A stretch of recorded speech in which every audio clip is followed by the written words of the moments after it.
আমার ভাইয়েরা, ইমাম রাজি রহমাতুল্লাহ ইরাকের খুব বড় আলেম। তিনি সূরা আল আসর তাফসীর বুঝতেছিলেন না। আসর তো বুঝলাম, কিন্তু ব্যাপারটা কি, বুঝবো কেমনি তিনি বুঝতেছিলেন না। ইমাম রাজি রহমাতুল্লাহ বলে, আমি বাজারে গেলাম, বাজারে গিয়ে আমি মাছ কিনতে বাজারে গেছি। মাছ হাটির সাথেই লাগানো একটা লোক উঁচু করে সিঁড়ি বানায়া চিৎকার করে বলছে, ওই ব্যক্তির প্রতি রহম করো, ওই ব্যক্তির প্রতি রহম করো যার পুঁজি গলে যায়, ওই ব্যক্তির প্রতি রহম করো যার পুঁজি গলে যায়। ইমাম রাজি রহমাতুল্লাহ বলে, আমি লোকটাকে দেখার জন্য চলে গেলাম। লোকটা দাঁড়ায় উঁচু জায়গায় দাঁড়িয়ে চিল্লাই, কেন পুঁজি আবার গলে কেমনে? আমি কাছে গেলাম, সালাম করলাম, ভাই আপনি যে চিল্লান পুঁজি গলে কেমনে, পুঁজি আপনার আছে কোথায়? এবার তিনি বলল, ভাই জান, আমার পুঁজি হলো এই গোডাউনে, আমি বড় ক্রেতা, বরফের ব্যবসা আমি করি। আর এই মাছওয়ালারা প্রতিদিন সকাল সকালে আমার বরফ কিনে মাছ তারা জীবন্ত রাখে। মাছগুলি ঘন্টার পর ঘন্টা, দিনের পরে দিন তারা বরফের মধ্যে রাখে। আজকে এই দোকানদারদের কি হলো, কেউ বরফ কিনছে না। আমি গোডাউনের ভেতরে আমার বরফগুলি, পানিগুলি বরফ বানাইছি। পানি তো যেখানে সেখানে পাওয়া যায়, বরফ পাওয়া যায় না বলে লোকেরা বরফ কিনে নিয়ে যায়। আজকে যে রোদের যে প্রখর তাপ, বেলা যত বাড়ছে, আমি দেখে এলাম গোডাউনের ভেতরে বরফ তত গলতেছে। আমি এই জন্য এই মাছওয়ালাদেরকে, এই লোকদেরকে আহ্বান করছি, ওই লোকের প্রতি রহম করো যার পুঁজি গলে যায়। আমার পুঁজি যদি একটু রোধ হয়ে যায়, আর যদি তোমরা এই বরফটা না কেনো, আমার এই পুঁজি সব পানি হয়ে যাবে। নাহমাদুহু ওয়া নাস্তাঈনুহু ওয়া নাস্তাগফিরুহু ওয়া নাউযু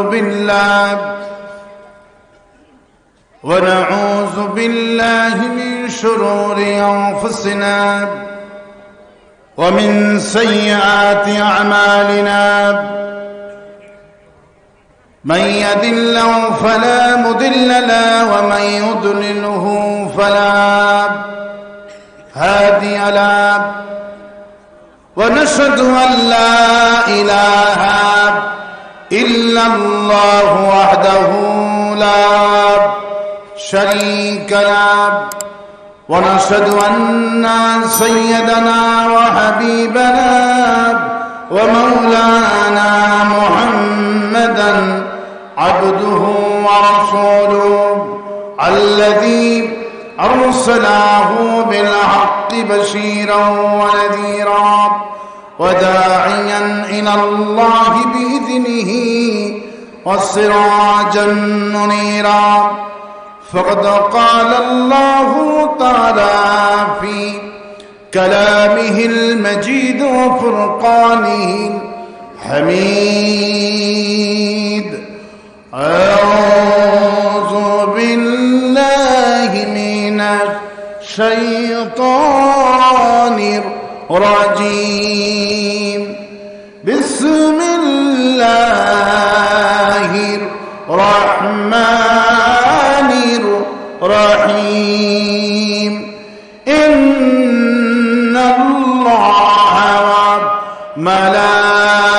وملائكته يصلون على النبي يا أيها الذين آمنوا صلوا عليه وسلموا تسليما. اللهم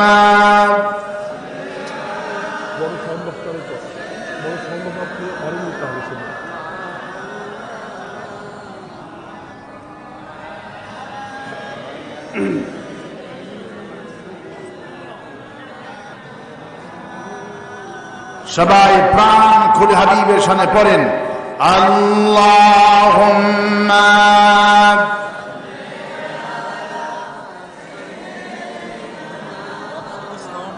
সিটিং করা। আপনি বক্স বন্ধ করলে সমস্যা হবে। ওটা না গিয়ে বলছে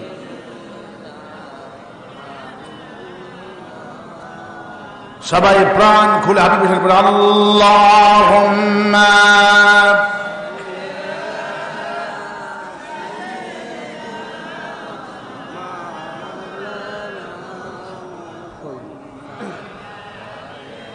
বক্স অফ করে দাও, এই হরিণ দাও আমার দিকে হরিণ দাও, বক্স অফ করো, আরো বাড়াও। بلغ العلا بكماله كشاف الدجى بجماله حسنت جميع خصاله صلوا عليه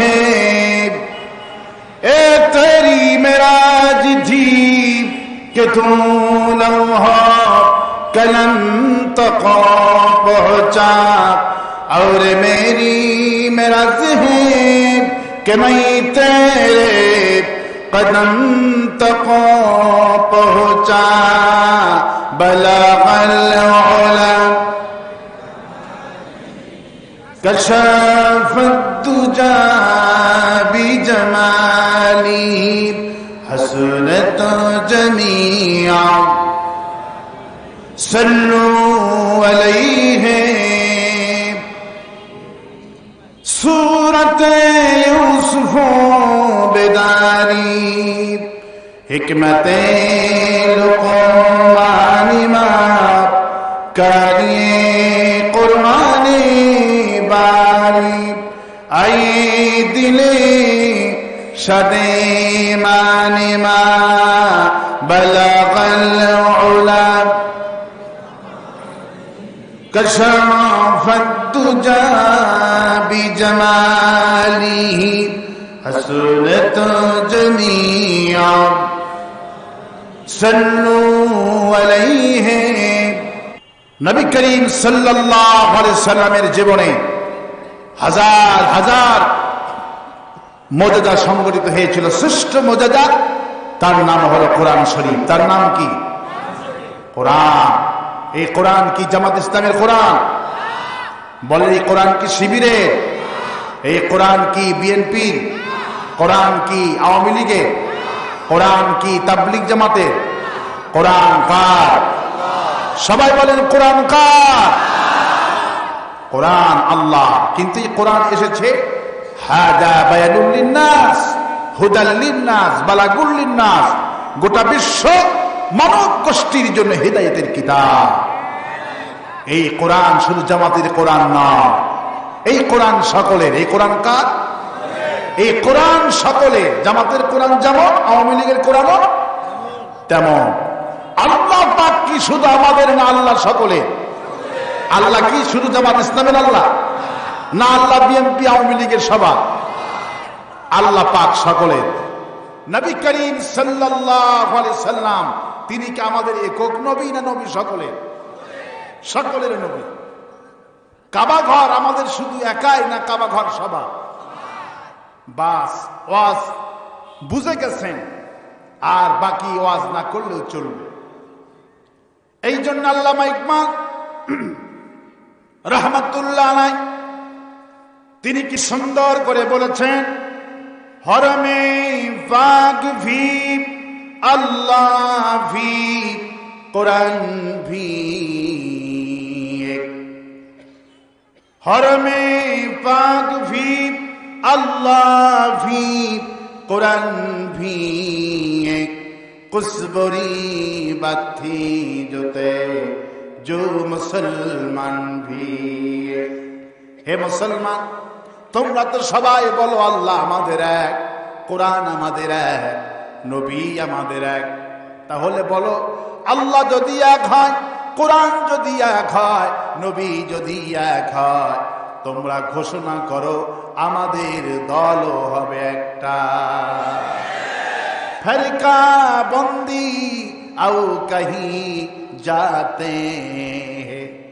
হে মুসলমান, কেন এত ফেরকা বন্দি করো, কেন এত দলাদলি করো? আর যদি তোমাদের আল্লাহ এক হয়, কোরআন যদি এক হয়, তাহলে এক দল কেন কোরআনের জন্য গ্রেফতার হবে? আল্লাহ যদি এক হয়, তাহলে আল্লাহর জন্য কোরআনের দল করার জন্যে, আল্লাহর গোলামি করার জন্যে। কেন আল্লাহর দলের মানুষদেরকে রিমান্ডে নেওয়া হয়? তোমরা সবাই তো দাবি করো আল্লাহ আমাদের এক, তোমরা তো বলো কোরআন মানি, কাবা ঘরে যাই, হজ করি, ওমরা করি। আসলে আল্লামা ইকবাল বলছেন, এসো ফেরকাবন্দি বাদ দিয়া, দলাদলি বাদ দিয়া এসো, আল্লাহ যেহেতু আমাদের একজন, কোরআন যেহেতু আমাদের একটা, নবী যেহেতু আমাদের একটা, এসো সব দল ভুলে গিয়ে আমরা একটা দল করি। সেই দলের নাম কি?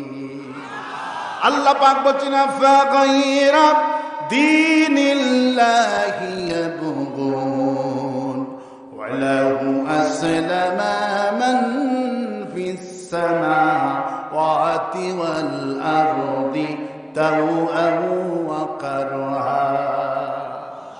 বান্দারা, আমি যে তোমাদেরকে জীবন ব্যবস্থা দিলাম, যে দল তোমাদেরকে আমি দিলাম, আমার সেই দল বাদ দিয়া আর্জেন্টিনা তালাশ করো, ব্রাজিল তালাশ করো, ভারত তালাশ করো, লেলিন তালাশ করো, কালমাস তালাশ করো, আমেরিকা তালাশ করো, তাও আকারহা, আকাশ আর জমিনে যা দেখতে পেতেছ সব আমার গোলামি করছে, আমার দল করছে। সব কার দল করছে? শুধু তোমরা নিমুখারামের গোষ্ঠী। কুকুরকে একটা রুটি দিলে কুকুর 3 দিন পর্যন্ত মালিকের বাড়ি পাহারা দেয়, আর যদি একটা সপ্তাহ কুকুরকে ভাত দেন, রুটি দেন, সারাটা জীবন বাড়ি পাহারা দেবে, নিমুখারামি করবে না। কিন্তু মানুষ এত নিমুখারাম। আল্লাহ পাক বলছেন, কুতিলাল ইনসানু মা আকফারা, ধ্বংস হোক তোমাদের জন্য, তোমরা কতই না অকৃতজ্ঞ। আকফারা, অকৃতজ্ঞ জাতি। আল্লাহ প্রশংসা করতে মোটেই ভালো লাগে না, ঠিক কিনা বলে? কোরআন শুনতে আসছি। তাহলে বেনাপোলের ভাইরাও অত্যন্ত শিক্ষিত মানুষ। বাংলাদেশে যে কয়টা বর্ডার আছে তার মধ্যে আমার মনে হয় 1 নম্বরে বেনাপোল, ঠিক কিনা বলে? আমি সব এই দিকটাও ভারতে গেছি, সুবহানাল্লাহ বলে। আপনাদের এলাকাটা ঐতিহাসিক এলাকা, বেনাপোল চিনে না বাংলাদেশের লোক খুবই কম আছে, সুবহানাল্লাহ। বাংলাদেশের কয়েকটা জায়গাকে মানুষ খুব ভালো করে চেনে। 1 নম্বর কক্সবাজার। 1 নম্বর কি? কক্সবাজার, সাগর দেখতে যায়। তারপরে বেনাপোল, তারপরে আপনার পোর্ট যতগুলি আছে, এই যে দিকে সাতক্ষীরায় ভোমরা বর্ডার, হিলি বর্ডার, বর্ডার যতগুলি আছে সবগুলি ঐতিহাসিক স্থান। তার মধ্যে এটি হলো কাগজপুর। এটা কাগজপুর হইল কেমন? এটা কি কাগজ টাগজ তৈরি হতো নাকি? আল্লাহ জানে। কাগজপুর, আল্লাহ জানে এটা রহমতপুর বানায় দেয় বলি আমি। এই গ্রামের মানুষ অত্যন্ত সুশিক্ষিত এবং ঐতিহ্যবাহী ঈদগাহ মাঠ। আল্লাহ পাক যেন ঈদগাহ মাঠটাকে এই গ্রামের মানুষের জন্য মঞ্জুর করে, নাজাতের ওসিলা বানায় দেয় বলি আমি। আর বাঁচতে বলি আমি, আর বাঁচতে বলি আমি। কোরআন শুনতে আসছি। কি শুনতে আসছি? কোরআন। যতক্ষণ থাকবো কোরআন থেকে কথা বলবো। আমাদের মাহফিলে বাপের কিচ্ছা হয় না, সাপের কিচ্ছা হয় না। আমাদের মাহফিলে আফ্রিকার জঙ্গলে অলিদের সমাবেশ হবে, এই কিচ্ছাও এখানে বলা হবে না। আমাদের মাহফিলে বলা হবে কি? আহসানুল কসাস, কোরআনের কিচ্ছা। যে কিচ্ছাগুলি শুনলে আয়াতুহু জাদাতুহুম ঈমানা, আল্লাহ পাক বলছে ঈমান বৃদ্ধি করে দিব। কি বৃদ্ধি করে দিবে? ঈমান বৃদ্ধি হবে। এটি হলো কোরআনের মাহফিল। আজকে আমি আলোচনা করব কোরআনের কারিমের 103 নম্বর সূরা। বলেন কি নাম? কোরআন শরীফের সূরা কয়টা?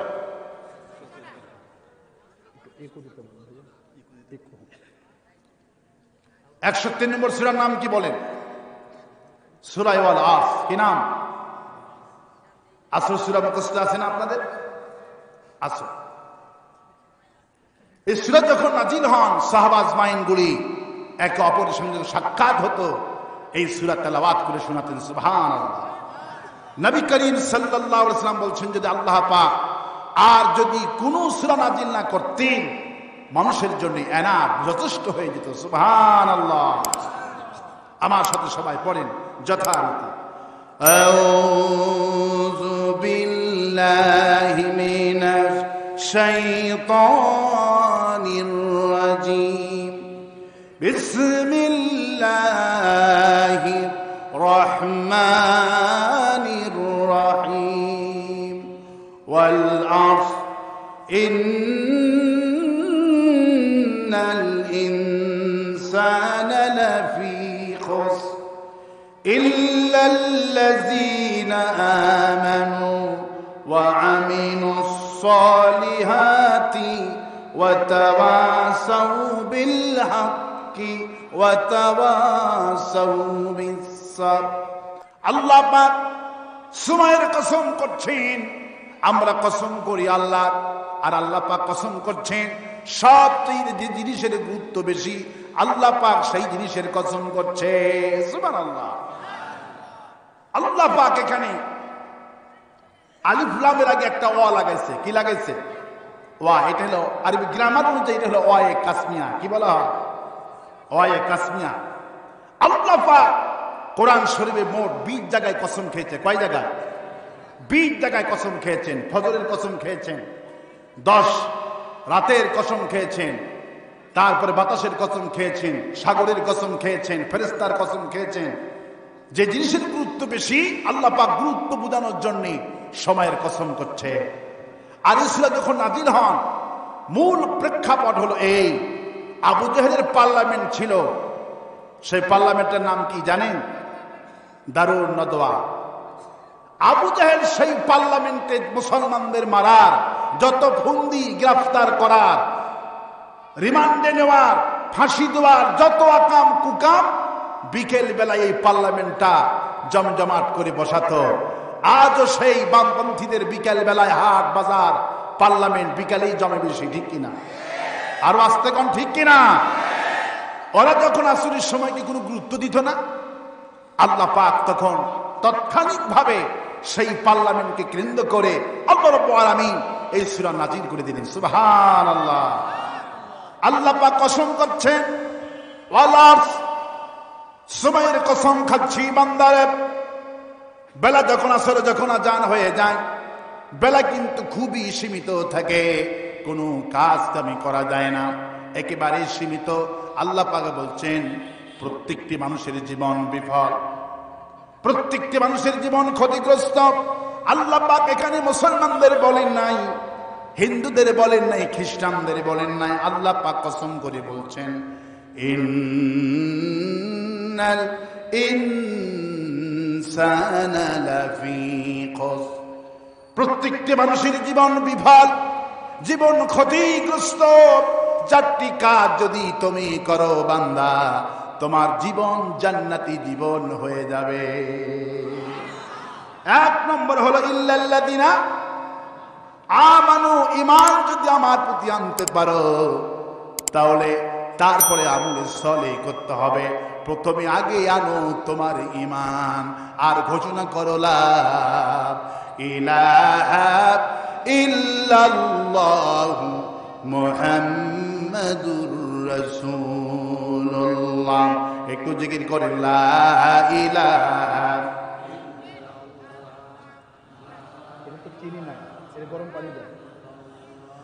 লা ইলাহা ইল্লাল্লাহু মুহাম্মাদুর রাসূলুল্লাহ। প্রথমেই ঘোষণা করো লা ইলাহা ইল্লাল্লাহ। ঈমানের ঘোষণা কোনটি? লা ইলাহা ইল্লাল্লাহটি ঘোষণা করো।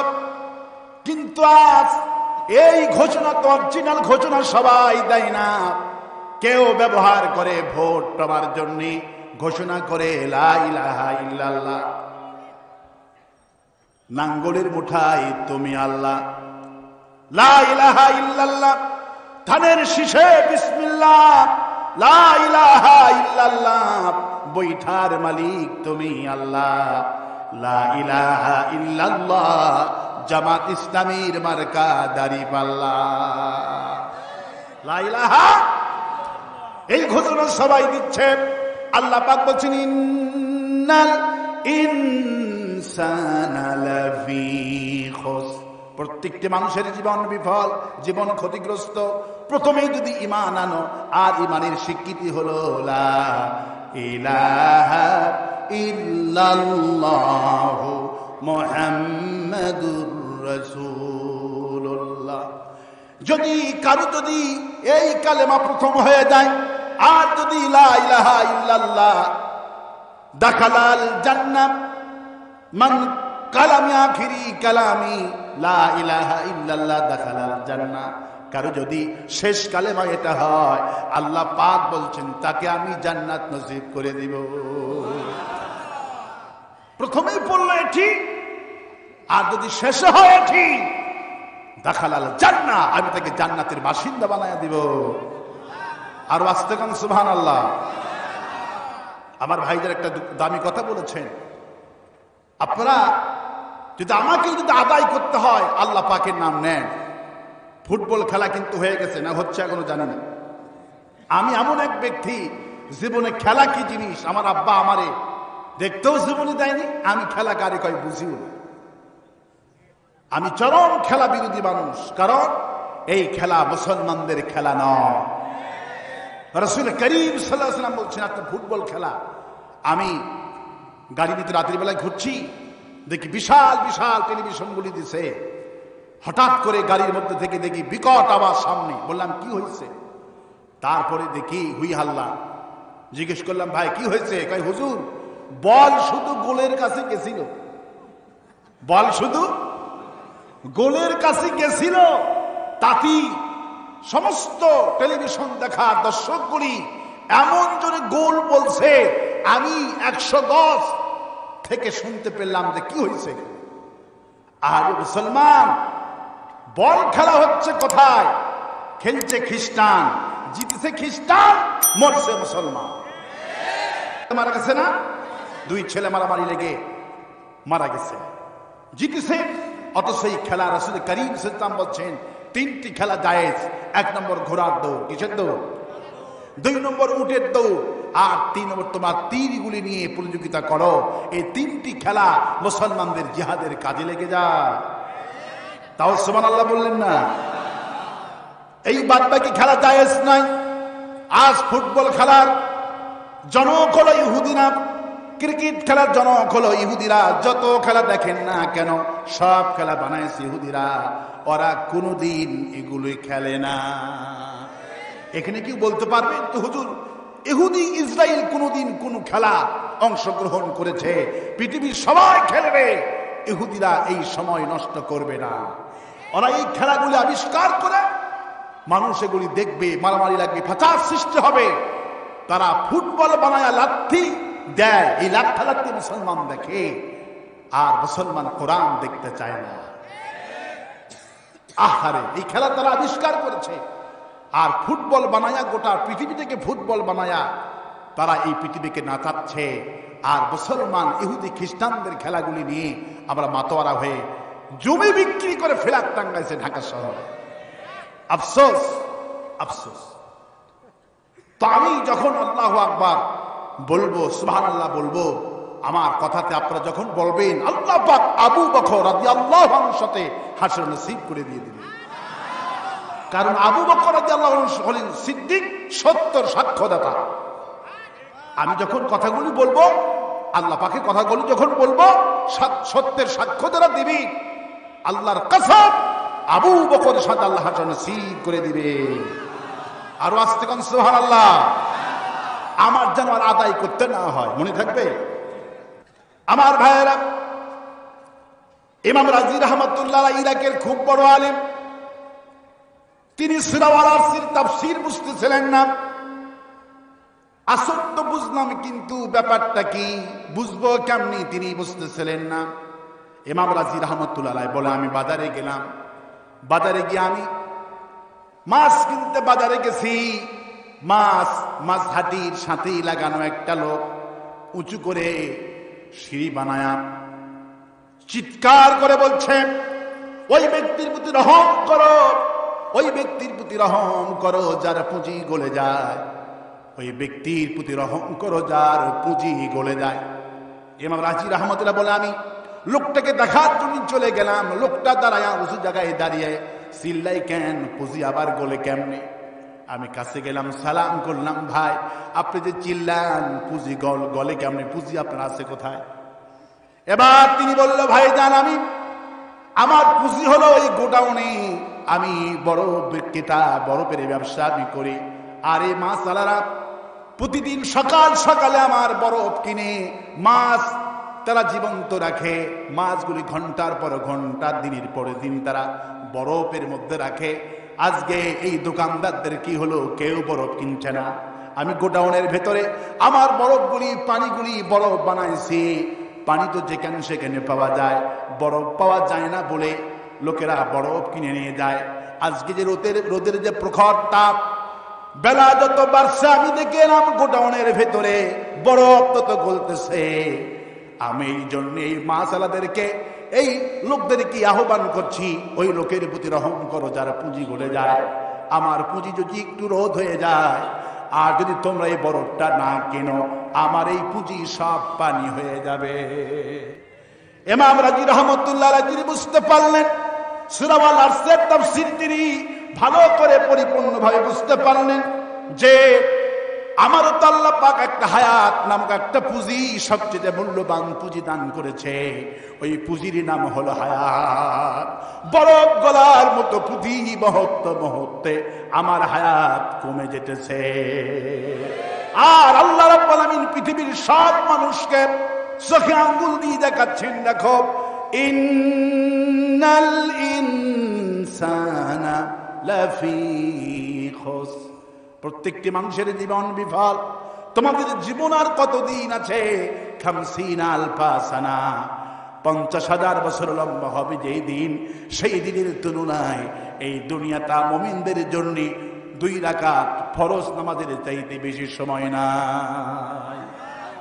আমার ভাইয়েরা, আল্লাহ পাক বলছেন প্রত্যেকটি মানুষের জীবন বিফল, জীবন ক্ষতিগ্রস্ত। আল্লাহ পাক তো মানুষকে দিয়েই দিয়েছেন, প্রত্যেকটা মানুষের জীবন বিফল। জীবন যদি সফল করতে চাও, 1 নম্বর ইল্লাল্লাযিনা আমানু, ঈমান আনতে হবে। কার প্রতি? আল্লাহ বলেছেন ঈমান আনো, কিন্তু ভকাস ঈমান আনলে হবে না। ওয়া মিনান নাসি মান ইয়াকুলু আমান্না বিল্লাহি ওয়া বিল ইয়াউমিল আখিরি ওয়া মা হুম বিমুমিনিন।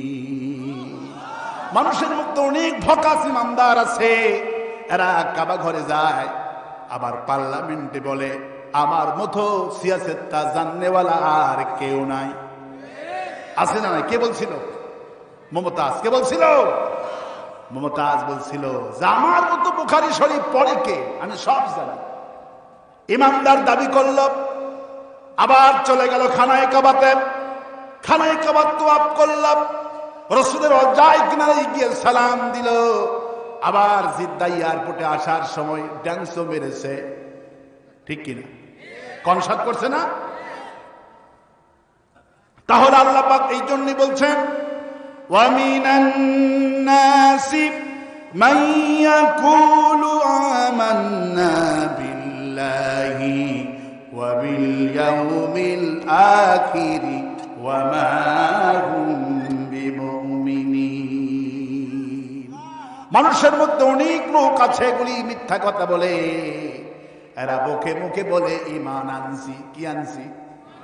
এরা মুখে মুখে বলে আমরা ঈমান আনছি। আল্লাহ বলে না, ঈমান যদি আনতে চাও শোনো, এই ভকাস কথা আমি শুনবো না। ওয়াল্লাযীনা ইউমিনুনা বিমা উনজিলা ইলাইকা ওয়া মা উনজিলা ইলাইকা মিন ক্বাবলিকা ওয়া বিল আখিরাতি হুম ইউকিনুন। ঈমান যদি আনো, মূল বিষয়টুকু হলো আল্লাযীনা ইউমিনুনা বিমা উনজিলা ইলাইকা। মূল জিনিসটা শুকুন শোনো, ঈমান যদি আনতে হয়, রাসূলের প্রতি শুধু ঈমান আনলে হবে না, আর আমি আল্লাহকে শুধু ঈমান আনলে হবে না। মূল বিষয় হলো বিমা উনজিলা ইলাইকা, আমি যে কোরআন নাজিল করছি রাসূলের প্রতি, এই কোরআনের প্রতি তোমাদেরকে ঈমান আনতে হবে। কার প্রতি ঈমান আনতে হবে? আল্লাহ আসল জায়গা ধরছে। কি জায়গা? আল্লাহ পাক আসল জায়গা ধরেছেন, কারণ আল্লাহ পাক এবার বলছেন মিন ক্বাবলিক, আমি তো সমস্ত নবীদেরকে কিতাব নাজিল করে দিয়েছি, এই কিতাবের প্রতি তোমাদেরকে ঈমান আনতে হবে। নবীরা বন করা দেশ চালায়নি, বন করা আইন চালায়নি। আল্লাহ পাক যে কিতাব নাজিল করে দিয়েছে সমস্ত নবীদেরকে, এই কিতাব নিয়ে সমাজের নেতাদের সাথে সংঘর্ষের মূল কারণ। আজকে সংঘর্ষের মূল কারণ কি নিয়ে? কি কারণ? এই কোরআনের জন্য মূল কারণ। কারণ আল্লাহ পাক বলছেন শুধু মুখে মুখে যদি বলো লা ইলাহা ইল্লাল্লাহ, আল্লাহ আমি তোমাকে ভালোবাসি, আল্লাহ কয় না এই মুনাফিকি আমি কখনো গ্রহণ করব না, এটা আমার কাছে কখনো কখনো তোমাদের জন্য কবুল করা হবে না। সুবহানাল্লাহ। এটা কখনো কবুল হবে না। কেন কবুল হবে না? তোমরা যদি বলো ঈমান আনছি, তাহলে আমি যে কোরআন নাজিল করছি এই কোরআনের প্রতি তোমাদেরকে ঈমান আনতে হবে। কারণ কোরআন পড়া তো সহজ বিষয়, কিন্তু কোরআন দিয়ে চুরির বিচার হোক, ডাকাতির বিচার হোক, কোরআন দিয়ে সুদ ঘুষ বন্ধ হোক, এইটা মানতে হবে। এই জন্য আল্লাহ পাক আসল বিষয়টা হিট করছেন। কি বিষয়? আসল বিষয়টা আল্লাহ পাক জানাচ্ছেন, শোনো, শুধু কোরআন তেলাওয়াত করলে হবে না। কোরআন তেলাওয়াত করা এক জিনিস, আর কোরআনের শাসন চাওয়া আর এক জিনিস। কোরআন তেলাওয়াত করলে কেউ শত্রু হবে না। এই যে বিশ্ববিখ্যাত তাকরির কোরআন তেলাওয়াত করে গোটা দুনিয়ার মধ্যে কোরআন তেলাওয়াত করে তিনি প্রাইজ পেয়ে গেলেন, বাংলাদেশের সম্মান বাড়ালেন। এয়ারপোর্ট থেকে শুরু করে নিয়ে রাষ্ট্রীয় অতিথি ভবন পর্যন্ত তাকরিমের গলায় ফুলের মালা দেওয়া হয়েছে। আমার ভাইরা, ফুলের মালা গলায় দিল। এই তাকরিম যদি বড় হয়া যে কোরআন তেলাওয়াত করে ফুলের মালা গলায় পাইছে, এই তাকরিম যদি বড় হয়া এই কোরআন দিয়ে সমাজ চলুক, রাষ্ট্র চলুক, এই স্লোগান যদি দেয়, যেই নেতারা ফুলের মালা গলায় দিছে এই নেতারা ফাঁসি রশি গলায় দিবে। তার মানে বোঝা গেল কোরআন তেলাওয়াত এক জিনিস, আর কোরআনের শাসন চাওয়া আর এক জিনিস। এই জন্য আল্লাহ পাক বলছেন আল্লাযীনা ইউমিনুনা বিমা উনজিলা ইলাইকা ওয়া মা উনজিলা মিন ক্বাবলিকা ওয়া বিল আখিরাতি হুম ইউকিনুন। আসল জায়গা হলো ইল্লাল্লাযিনা আমানু। প্রত্যেকটি মানুষের জীবন বিফল, জীবন ক্ষতিগ্রস্ত। এক নম্বর হলো ঈমান। এটাই তোমাদের মূল পুঁজি। ঈমান যদি না থাকে, তারপরে বলছেন আমুলে সলে। আমুলে সলের কোনো দাম নাই, প্রথমেই লাগবে তোমাদের ঈমান।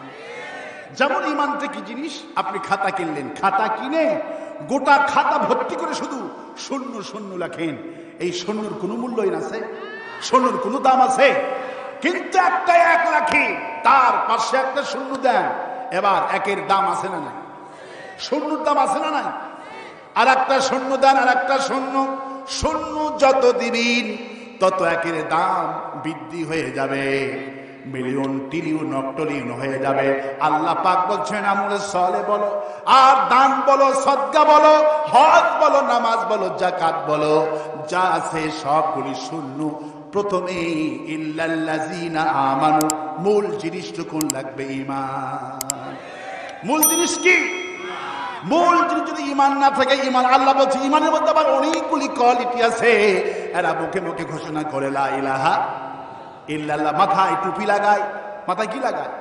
মাথায় টুপি, মুখে দাড়ি। হুজুর দোয়া করবেন সব পরিবারে ওমরাই দিতেছি। তুমি কিসের ওমরা করো? ওই যে আবুল আহাব তোমরা পালন করছিল, আবুল আহাব তো খানায় কাবা ধরে লাব্বাইক লাব্বাইক বলে চিল্লা পাল্লা করছিল। আবুল আহাব খানায় কাবা দরজা ধরে দোয়া করছে, হায় আল্লাহ তাআলা আমাকে এটা দেন, ওটা দেন। একজন সাবুল আবুল আহাব, কি আজীব তামাশা! তুমি কেন খানায় কাবার দরজা ধরেছ? রাসূলের আপন চাচা আবু লাহাব, লাহাব মানে হলো আঙ্গার, জ্বলন্ত আঙ্গার। আল্লাহ পাক তাকে খুব সুন্দর চেহারা দিয়েছিলেন, গোলাপের মতো সুন্দর চেহারা। নূরের মতো চেহারা থাকলেই জান্নাতি হওয়া যায় না, আর দাড়ি রাখলেই জান্নাতি হওয়া যায় না, টুপি মাথায় দিলেই জান্নাতি হওয়া যায় না। ইল্লাল্লাযিনা আমানু, মূল জিনিসটুকুন থাকতে হবে। অনেক লোকের দাড়ি দেখে, চেহারা দেখে বলে আহারে হুজুর কত আল্লাহর ওলি, এই চেহারার কোনো দাম নাই, চেহারার কোনো। আবু লাহাবের চেহারা ছিল বিশ্বনবীর চাচা, চিন্তা করেন কি সুন্দর চেহারা, চেহারার দিকে তাকাইলে মানুষ চোখ ফিরাইতে পারত না। এই জন্য নামে হলো আবু লাহাব, জ্বলন্ত আঙ্গার, এত সুন্দর চেহারা। খানায় কাবার দরজা ধরে দোয়া করছে, সাহাবী বলল আবু লাহাব তোমার এই দোয়া আল্লাহ কবুল করবে না। আবু লাহাবের প্রশ্ন জাগলো, কেন কবুল হবে না, কারণ কি বলো?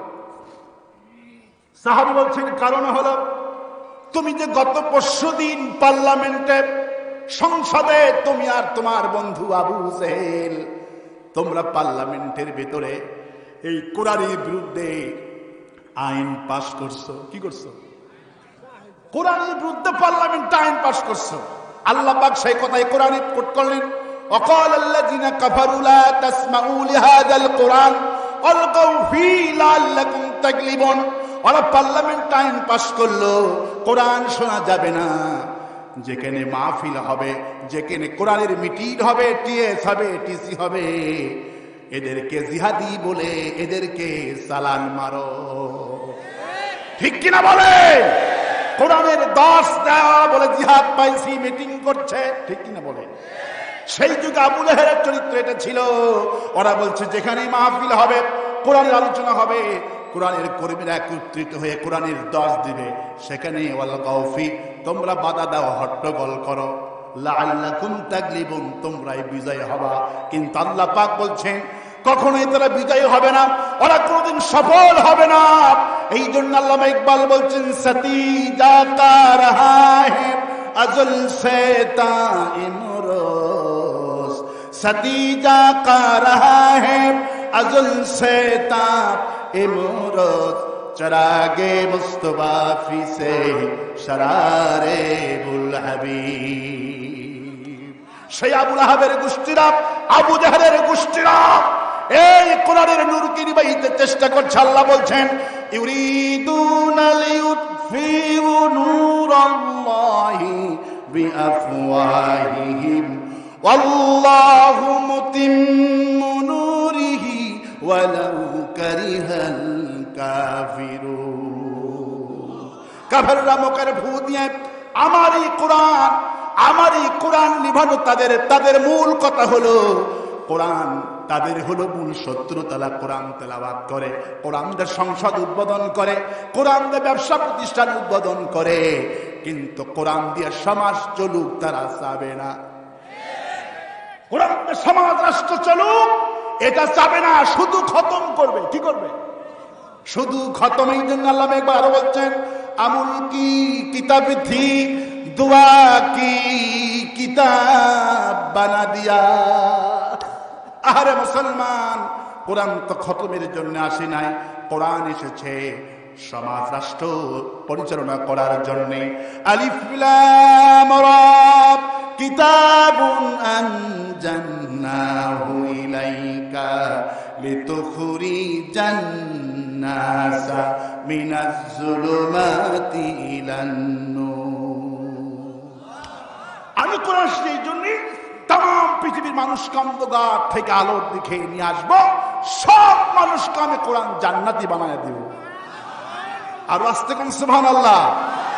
কিন্তু আল্লাহ বলছেন কোরআন যারা ধরবে না ওদের মূল টার্গেট হলো ওরা কোরআনবিহীন ইমানদার, কোরআনবিহীন মুসলমান।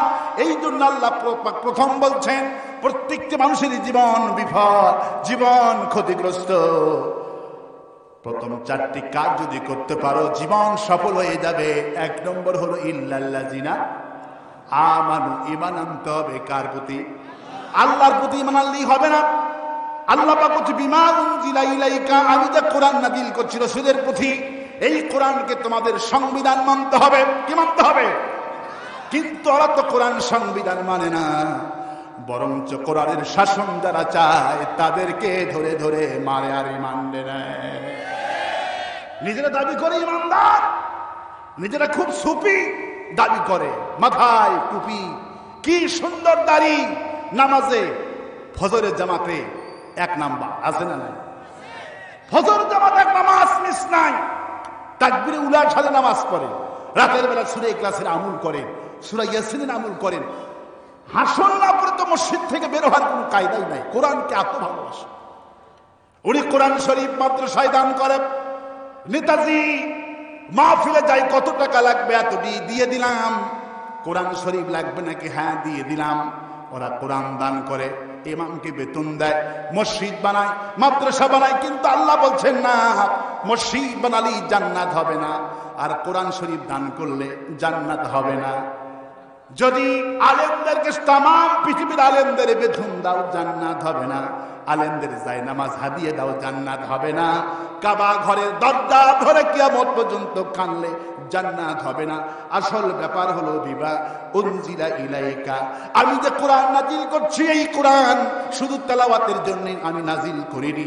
এই কোরআন আবার কনিষ্ঠটিও সন্ধ্যা, হরি কোরআন সন্ধ্যা, আবার কামাল মুহাম্মদ মুস্তাফা সাল্লাল্লাহু আলাইহি সাল্লাম, লাকাদ কানা লাকুম ফি রাসূলিল্লাহি উসওয়াতুন হাসানা, তামাম পৃথিবীর মানুষের জন্য উত্তম চরিত্র আদর্শবান নেতা বানিয়ে দিলাম। নেতার নাম হলো লা ইলাহা ইল্লাল্লাহু মুহাম্মাদুর রাসূলুল্লাহ। নেতার নাম মুহাম্মদ সাল্লাল্লাহু আলাইহি সাল্লাম, আর কোরআন হবে সংবিধান। এর বাহিরে ঈমানের কোনো মূল্য নাই, এর বাহিরে ঈমানের কোনো মূল্য নাই। তোমার নেতা হলো লেলিন, তোমার নেতা কালমাস মাও সেতু। আমার দেশের নেতাদের কথা নাহিবা বললাম, বললেই তো চুলকানি উঠে যাবে না, ঠিক কিনা বলেন? চুলকানি যাদের আছে এরা আমেরিকার বাগুন খেলে চুলকানি হয়, দেশের খেলেও চুলকানি হয়। এই জন্য যেখানে যায় প্রতিটা দিন হুজুর কোরআন থেকে তাফসীর করেন। আপনাকে আনছি কোরআন থেকে তাফসীর করার জন্য। নেতারা আমার কানের কাছে এরকম করে এসে বলে, হুজুর দেশের অবস্থা তো বুঝছি, আমিও বলছি হ্যাঁ তোমার মতো দিনদার কোরআন প্রেমিক আমি খুঁজছি। আমরাও বাপের কি ইচ্ছা দেশের রাজনীতি নিয়ে রাজনীতি করি না, মানুষকে কোরআন বুঝাই, যাতে করে মানুষ কোরআন ছাড়া কোনো দল না করে। আর আস্তে কন ঠিক, আর আস্তে কন ঠিক। কিন্তু কিন্তু ওরা বুঝে এগুলো আমাদেরকে বাঁচ দেয়, ঠিক কিনা বলে? নেতাজি আমাকে বলে, হুজুর যা তো কইলি সব আমাদের কিন্তু বাঁচ দিয়ে গেলি। বললাম ভাই তুমি যেই দল করো তোমার পক্ষেই যদি কোরআন বাঁচ দেয়, আল্লাহ বাঁচ দেয়, আমারই কয়ে কি লাভ, ঠিক কিনা বলে? তাই হুজুর আপনাদের তো মুক্ত ধরা যায় না, আপনারা তো আমার জাতিকে বুঝান, শুধু নাম বলেন না, জাতি ঠিকই বোঝে, ঠিক কিনা বলেন? আর আস্তে কোন ঠিক কিনা? শুধু নাম বলেন না, কারণ নাম বললে তো মাহফিল হতেই দিবে না। অনেক বক্তা নাম বলার জন্য মাহফিলে গন্ডগোল হয়। আল্লাহ পাক বলছেন না, এইভাবে করে তাফসীর তোমরা করবা না। সুবহানাল্লাহ। আল্লাহ পাক শিখাচ্ছেন মুসা আলাইহিস সালামকে দাওয়াতের টেকনিক আল্লাহ পাক দিচ্ছেন। সুবহানাল্লাহ বলবেন না?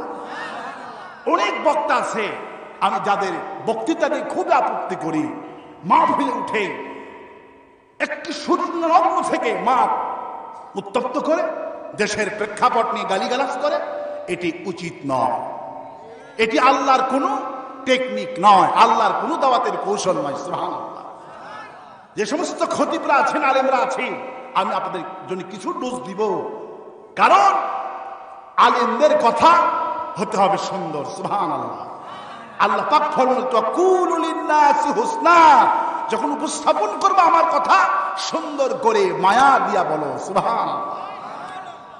আল্লাহ পাক বলছেন মুসা আলাইহিস সালামকে যখন ফিরআউনের কাছে আল্লাহ পাক দিচ্ছেন, ইযহাবা ইলা ফিরআউনা ইন্নাহু তাগা, হে মুসা তুমি আর তোমার ভাই হারুন ফিরআউনের কাছে যাও কালেমার দাওয়াত নিয়া। কিন্তু মুসা তোমার তো যে মেজাজটা কে দিছে?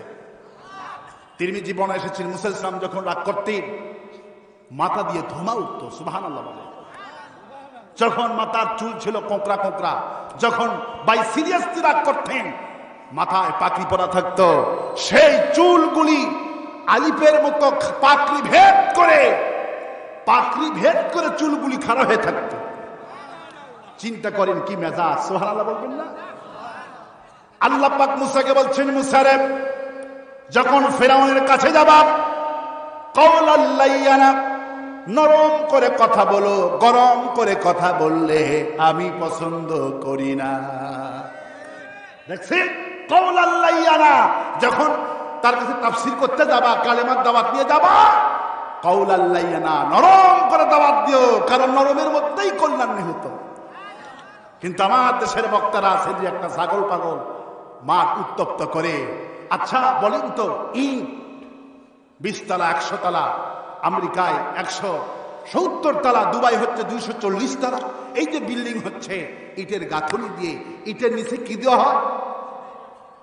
মশলা। কি দেওয়া হয়? এখানে কি বলে? মশলা বলে না? মশলা। এই মশলা কি দিয়ে তৈরি হয়? বালি, পানি আর সিমেন্ট, তিনটে দিয়ে মিশ্রিত করে মশলা তৈরি করা হয়। এই মশলা নরম না শক্ত? নরম না শক্ত? ইটে কি? ইটের শক্ত, আর মশলা হলো নরম। আল্লাহ পাক বুঝাচ্ছেন, দেখো, শক্ত ইটার নিচে নরম মশলা দাও, এরপরে হলো না। মিস্ত্রিগুলি বলে আরো পানি মারো। কি মারো? নরম মশলার সাথে আরো পানি দাও, শুধু নরম। সবথেকে যদি নরম মশলার সাথে জয়েন করতে চাও, 1 সপ্তাহ পূর্ণ দিন ধরে প্রচুর 3 বেলা পানি মারো, যত পানি দিবা তোমার বিল্ডিং তত সুন্দর শক্ত হবে।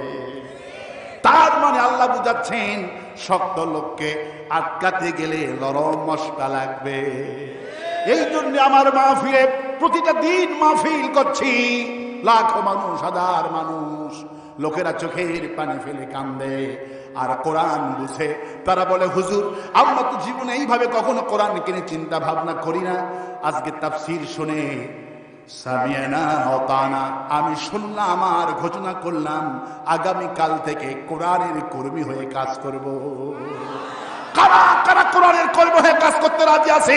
দুহাত তুলে আল্লাহরে দেখা।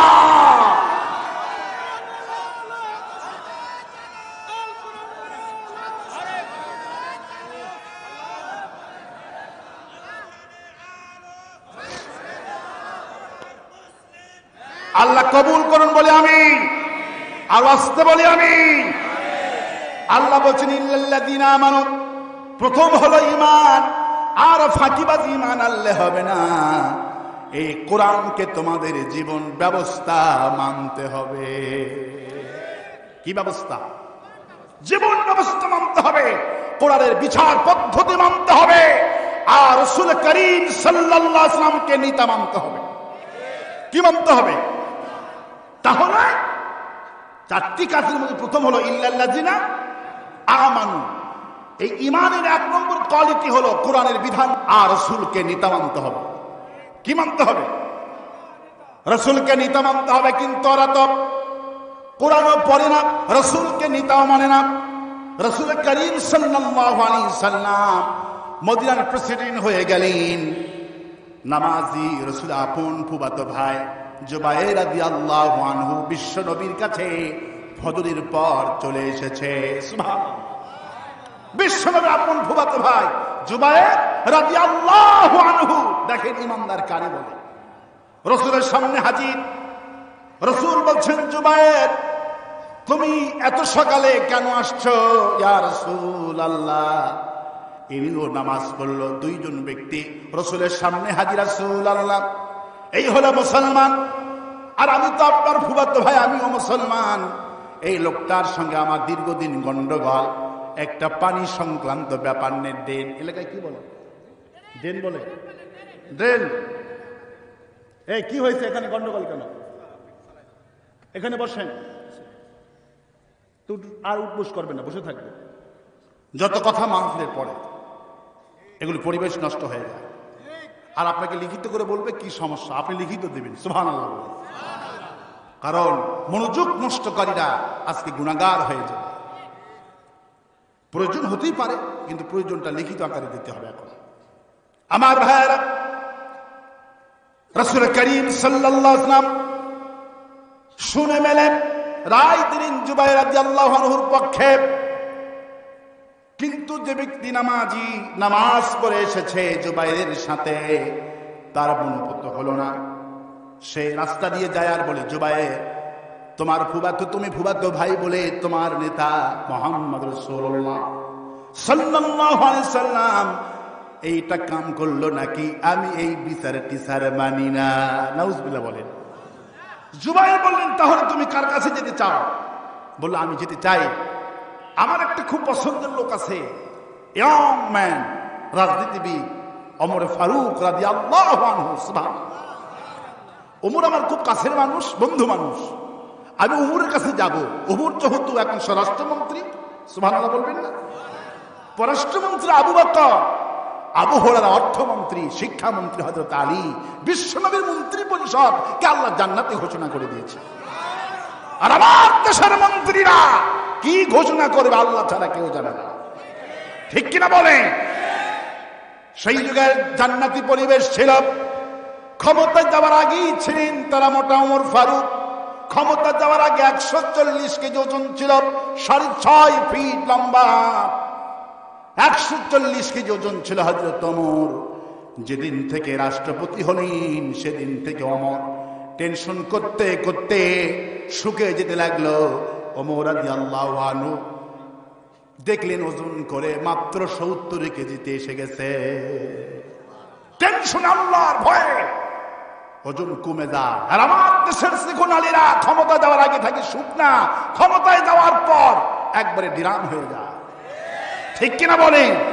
রাসূল বলছেন, যেই হুজুর হবে, যেই নেতারা পেট মোটা হবে, এরা জান্নাতে যাবে না। পেট মোটা হলো বিদআত। কি?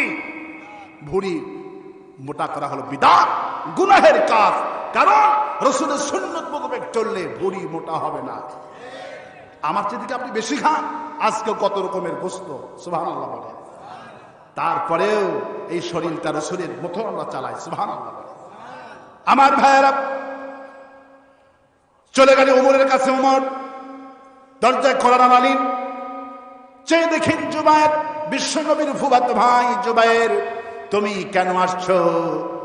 ভাই ওমর, এই লোকটা আমার প্রতিবেশী। হ্যাঁ, ওনাকে তো আমি চিনি, উনি জিহাদে বড় টাকা দান করে, উনি নামাজের প্রথম কাতারে যান, উনি তো মুসলমান, উনি আমার কলিজার মানুষ, মহব্বতের মানুষ। তিনি বলা করল, ওমর, একটা বিচারের সানি করার জন্য তোমার কাছে আসছে। ওমর শুনে বলল, কি বিচার? কে প্রথম বিচার করেছে? বলল, প্রথম বিচার করেছেন মুহাম্মদ রাসূলুল্লাহ সাল্লাল্লাহু আলাইহি সাল্লাম। রাসূলুল্লাহর আপন ফুফাতো ভাই জুবাইর দেখে রায়টা তার পক্ষে দিছে। আমি আপনার কাছে এসেছি, আপনি বিচক্ষণ মানুষ। ওমর বলল, ঠিক আছে। একটু আগে, একদিন আগে ওমরের বাড়িতে 22 কেজি ওজনের একটা তরবারি রাষ্ট্রের পক্ষ থেকে পুলিশ বাহিনী দিয়ে গেছে। ওমর বলল, যেই তরবারিটা 22 কেজি ওজন, এখনো কোনো কাম কাজ হয় না, এই তরবারি দিয়া বিচারের ছানি করে দিব। বাড়ির মধ্যে ঢুকলেন আর তরবারি নিয়ে আসলেন 22 কেজি ওজন। লোকটার মাথায় টুপি, লোকটার মুখে দাড়ি, নুরানি চেহারা, হাতে তাসবিহ, নামাজ পড়ে সুবহানাল্লাহ আলহামদুলিল্লাহ জপতেছে, মহাপরিষ্কার ব্যক্তি। লোকটার কাছে আসলেন, তরবারি বের করে গর্দান মেরে বললেন, যে ব্যক্তি বিশ্বনবীর বিচার মানতে রাজি না, আমি উমর তার বিচার এইভাবে করে দে। জুবাইর ভয় পেয়ে গেলেন, ভাই ওমর, একে কেন হত্যা করলেন, কেন মারলেন? এমনি তো মুসলমানের করুণ অবস্থা, এমনি তো মুসলমানদের দোষ বেশি, ইহুদিরা লাটাবে, এগুলিকে তারা মিডিয়াতে দিয়ে ফোকাস করবে। ওমর মাথা খারাপ হয়ে গেছে, মুসলমান মারছে, এই দল আর কেউ করো না। রাসূলের কাছে খবর চলে গেলেন। রাসূল করিম সাল্লাল্লাহু